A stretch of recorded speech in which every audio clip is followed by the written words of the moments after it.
As fathers from different dioceses in Uganda are waiting to celebrate the Fathers' Union Day at their respective churches tomorrow, St. Peter's Church Namirembe is one of the churches preparing to celebrate the day.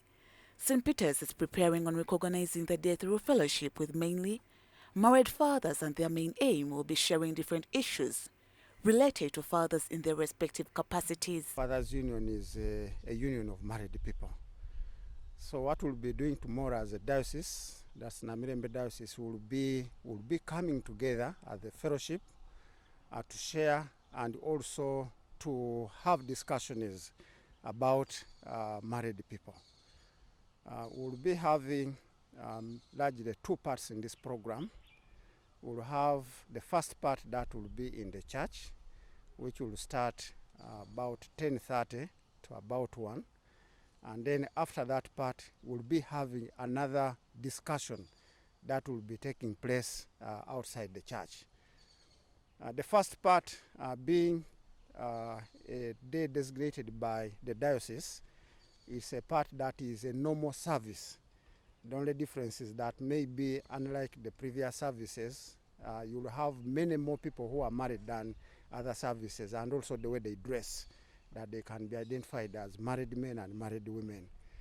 And after that, when we go the second part, we try to dig into details, because this will be attended only by now members of Fathers Union and Mothers Union. So we go into details now about the topics that have been discussed in the church.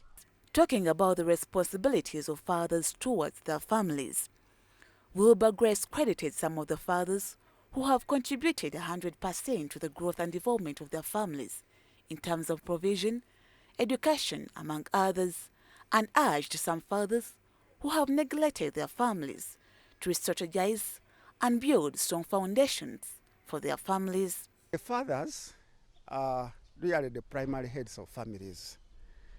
I'll tell you that even by a father sitting in a chair at home is contributing to the development of that family, because the child will be able to run to him.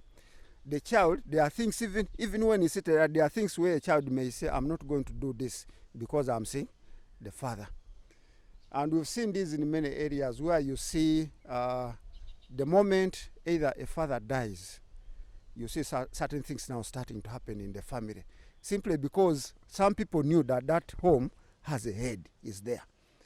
Even if you just go there and just see him, even if you just go there and just talk to him, they would know there is a head in that family. And the moment he passes on, they will say now there is no head in that family.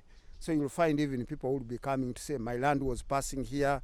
Those will be coming to say, this happened some time back. You'll see them coming because they think that the authoritative person in the home is not there.